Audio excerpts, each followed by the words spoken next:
Setiap investor, termasuk Anda, pasti pernah bertanya-tanya, apakah saham ini jangan-jangan adalah permata tersembunyi yang siap melesat? Nah, hari ini anggap saya mentor Anda. Kita akan sama-sama membedah tuntas satu perusahaan agribisnis raksasa untuk mencari tahu jawabannya. Mari kita mulai. Pasti nggak asing lagi kan sama ini? Minyak goreng Rose Brand. Mungkin aja sekarang ada di dapur Anda. Tapi yang menarik bukan cuma minyaknya loh. Pertanyaannya adalah, siapa raksasa yang ada di baliknya? Inilah dia, PT Tunas Baru Lampung, atau yang kita kenal dengan kode saham TBLA. Perusahaan inilah yang akan jadi fokus kita hari ini. Jadi, TBLA ini bisnisnya apa sih? Gampangnya begini, bayangkan sebuah perusahaan yang mengontrol semuanya dari hulu sampai hilir. Mereka punya kebun sawit sendiri, mereka panen sendiri, mereka olah sendiri jadi minyak goreng atau biodiesel, sampai produknya sampai di tangan kita semua. Nah, itu yang namanya terintegrasi vertikal. Dan mereka ini bukan pemain baru, tapi bagian dari keluarga besar Sungai Budi Group yang sudah malang melintang di industri ini. Oke, ini peta perjalanan kita. Pertama, kita kenalan dulu lebih dalam sama TBLA. Kedua, kita intip peluang emasnya di bisnis biodiesel. Ketiga, kita bongkar juga risiko tersembunyinya, yaitu soal utang. Keempat, yang paling penting, kita coba hitung-hitungan berapa sih harga wajarnya. Dan terakhir, kita tarik kesimpulan untuk membantu keputusan investasi Anda. Baik, kita masuk ke babak pertama, mengenal si raksasa ini. Penting untuk diingat, TBLA ini bukan sekedar perusahaan perkebunan biasa.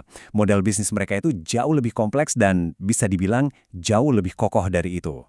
Lihat saja sejarahnya. TBLA ini bukan perusahaan kemarin sore. Mereka berdiri sejak tahun 1973. Bahkan induk perusahaannya, Sungai Budi Group, sudah ada dari tahun 1947. Jadi, dari yang tadinya fokus di Lampung, mereka tumbuh jadi pemain kelas kakap nasional yang bisnisnya macam-macam, dari sawit, gula, sampai bioenergi. Ini membuktikan fondasi mereka tuh kuat banget. Nah, sekarang kita masuk ke bagian yang paling seru buat kita sebagai investor, potensi pertumbuhannya. Apa sih mesin penggerak utama yang bisa bikin TBLA ini melesat kencang ke depannya? Jawabannya ada di sini. Kebijakan pemerintah. Anda pasti sering dengar kan soal program biodiesel B30, B40, dan seterusnya.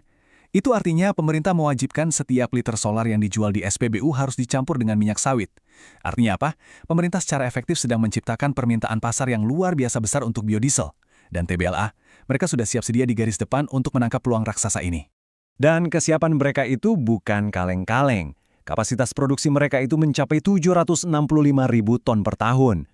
Angka sebesar ini bukan cuma pajangan, tapi bukti nyata kalau TBLA sudah investasi besar-besaran. Mereka sangat serius untuk jadi pemain utama di program transisi energi Indonesia. Sekarang, mari kita lihat hasilnya. Strategi ini terbukti manjur. Laba bersih mereka langsung meroket 48,3% di paruh pertama tahun ini. Ini bukan kebetulan, ini adalah hasil nyata. Kenapa bisa? Karena kontrak penjualan biodiesel mereka, terutama ke Pertamina, melonjak lebih dari 2 kali lipat. Angka itu nggak pernah bohong, dan di sini angkanya teriak, pertumbuhan.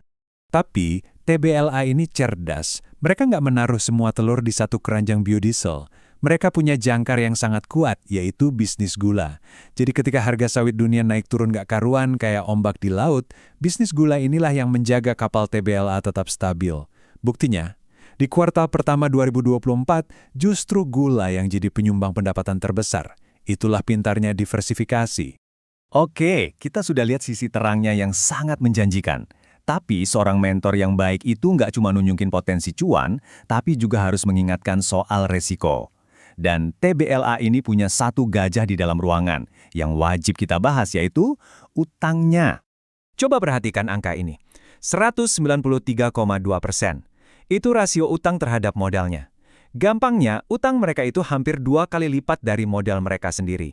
Buat investor manapun, angka setinggi ini adalah bendera merah yang harus kita perhatikan dengan sangat-sangat serius. Tapi tunggu dulu. Ceritanya nggak sesimpel itu. Lembaga pemeringkat sekelas Fitch Ratings sudah melihat angka utang ini. Dan apa kata mereka? Risikonya moderat. Mereka percaya TBLA masih punya cukup kemampuan untuk mengelola semua kewajibannya. Jadi, walau ada bendera merah, ada juga pihak profesional yang menilai risikonya masih terkendali. Dan yang paling penting, manajemen TBLA ini nggak tinggal diam. Mereka bergerak cepat. Mereka melakukan buyback atau pembelian kembali obligasi senilai 425 miliar rupiah. Tujuannya untuk mengurangi beban bunga di masa depan. Mereka juga terus mencari opsi refinancing. Ini menunjukkan kalau mereka sadar betul akan risikonya dan bekerja aktif untuk menanganinya. Oke, kita sudah menimbang dua sisi koin, potensi pertumbuhan yang besar di satu sisi dan tembok utang yang tinggi di sisi lain. Sekarang kita sampai pada pertanyaan jutaan dolar. Dengan semua ini, berapa sih sebetulnya harga wajar saham TBLA? Tabel ini bisa menjawab banyak hal. Coba kita bandingkan TBLA dengan teman-temannya di industri yang sama. Rasio price to earnings-nya cuma di kisaran 4-5 kali, jauh di bawah yang lain. Tapi yang lebih bikin geleng-geleng kepala adalah price to book-nya, cuma 0,54. Ini artinya Anda bisa membeli aset perusahaan senilai Rp1 hanya dengan modal 54 perak. Kayak lagi ada diskon besar-besaran. Secara valuasi, TBLA ini jelas terlihat sangat murah. Dan ternyata bukan cuma kita yang melihat ini, para analis profesional juga sepakat. Ciptadana Sekuritas misalnya berani pasang target harga di Rp960. Nggak cuma satu, BRI dan Reksa juga kasih target yang sama persis, Rp960. Dan mereka secara spesifik menyoroti valuasi price to book value-nya yang super murah tadi. Bahkan kalau kita kumpulkan target dari semua analis dan kita ambil rata-ratanya, angkanya lebih optimis lagi.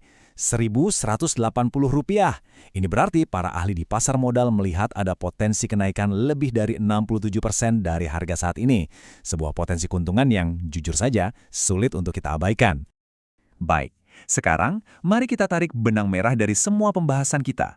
Setelah kita bongkar sisi positif dan negatifnya, apa saja poin-poin kunci yang perlu Anda pegang sebelum mengambil keputusan? Inilah cerita lengkap TBLA dalam 4 poin singkat. Mesin penggeraknya, jelas pertumbuhan dari biodiesel dan stabilitas dari gula. Remnya, tembok utang yang tinggi, ini adalah risiko utamanya. Harganya, sangat terdiskon kalau kita bandingkan dengan yang lain.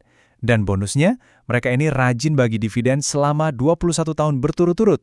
Jadi, pertanyaannya sekarang kembali pada Anda. Apakah TBLA ini sebuah peluang emas dengan pertumbuhan tinggi yang risikonya masih bisa Anda kelola? Atau sebaliknya, ini adalah sebuah bom waktu keuangan yang terlalu beresiko? Kita sudah bedah semua datanya bersama. Sebagai mentor Anda hari ini, saya sudah menyajikan petanya. Sekarang, kompasnya ada di tangan Anda. Andalah yang harus menentukan arahnya.